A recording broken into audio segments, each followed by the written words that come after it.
Welcome to the Beau Show. I recently attended the National Conservatism Conference in Miami.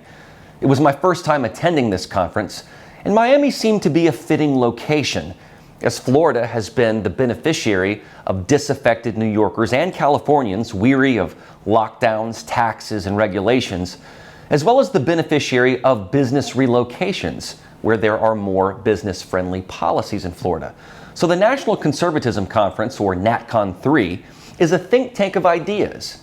It brings together public figures, journalists, scholars, and students who understand that the past and future of conservatism are inextricably tied to the nation, to national independence, and to the revival of unique traditions that make us Americans. These attendees and speakers believe that conservatism is the best approach to a rising China abroad and a metastasizing Marxism at home, finding root in schools, entertainment, trendy racially inflamed movements, and culture. They see conservatism as a better path than unfettered libertarianism and as a counter to divisionist race theories. Indeed, China was mentioned all throughout this conference as a military threat, an ideological threat, and a bio-threat. Breakout speakers had specifically addressed how China behaves as part of a broader plan to become the world's #1 superpower. Other big issues that this conference tried to tackle were record inflation, crime, a faithless America, free markets, critical race theory, ESG, which stands for environmental, social, and corporate governance, gender ideology, immigration, wokeism, media and culture, and election integrity. The National Conservatism Conference is a project of the Edmund Burke Foundation, a public affairs institute founded in January 2019 with the aim of strengthening the principles of national conservatism in Western and other democratic countries.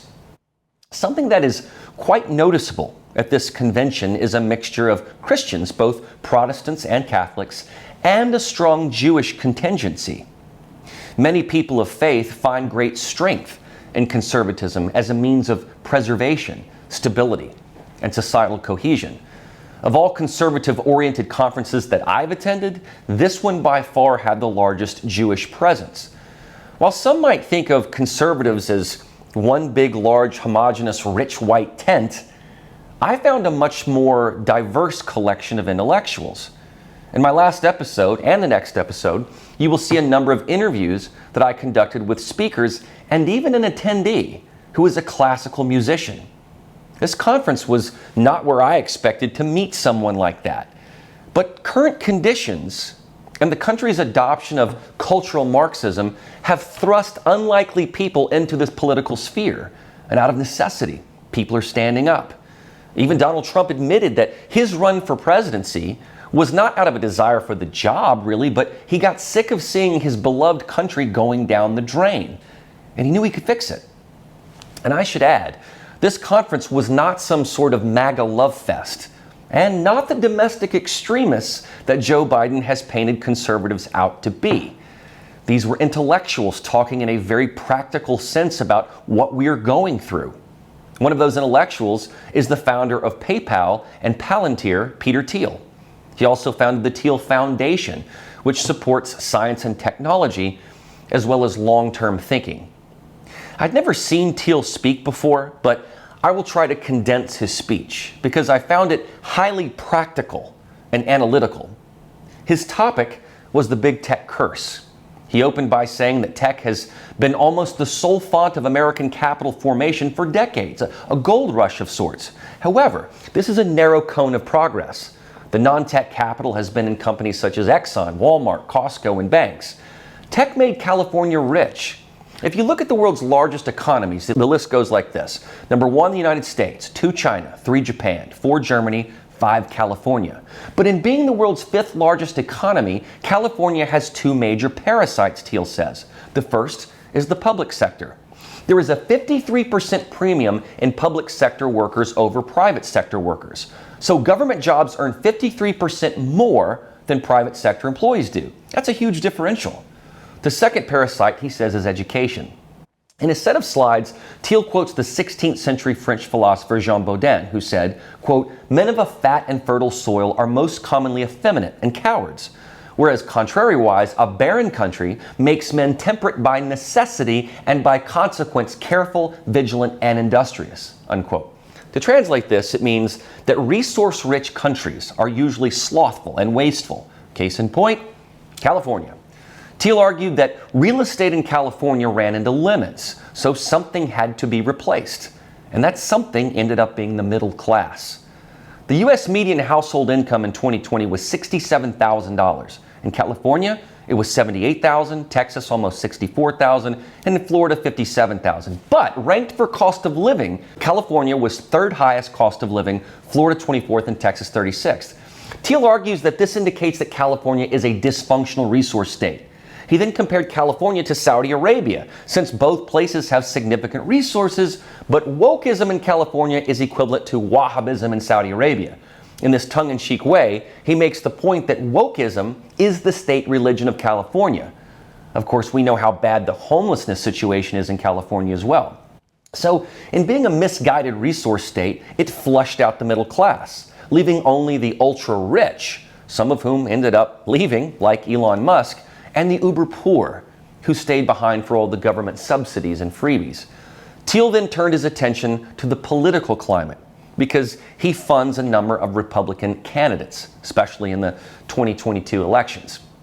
He argues that the dysfunctional resource state, California, has a lock on Democrat politics. Gavin Newsom seems to be primed to make a presidential run. And of course, Kamala Harris, the vice president from California, also wants it, but is extremely disliked across the board. He talked about how the California ideology is embracing a Club of Rome theory. The highly globalist Club of Rome report was a warning of imminent environmental disaster that promoted a no-growth policy that curtails growth in more developed countries and societies. How do they achieve this? Well, it's very intentional. Thiel argues that gender reassignment, gender transitions, and plummeting sperm counts help reduce the population. I can even add the pandemic to that plan. If you want to reduce carbon and fossil fuels, you make gas too expensive. We've already seen that one too. And then, of course, economically, you create tech stagnation. Since these big Silicon Valley companies are already multinational, so there's no real growth within the United States. So California, as a litmus test for Democrats, is an experiment in Club of Rome theory. Now, on the flip side for Republicans, Thiel argues that their curse is placing all their eggs in the basket of nihilistic negation, or beating the fist against wokeness and transgenderism. He argues that such a position may be enough for the midterms, but in the long run, there's no real legislative agenda that the GOP has laid out. You may remember in my last episode that I raised that very point with Senator Rick Scott of Florida, who has proposed a 12-point plan, but he may be one of the few. Thiel thinks that apoplectic yelling at CRT and woke companies is not going to be enough. And furthermore, affordability needs to be addressed. So if there's this mass exodus from California, is Florida a real alternative if it's not affordable for the middle class? We've seen some very expensive housing and rental prices in Florida.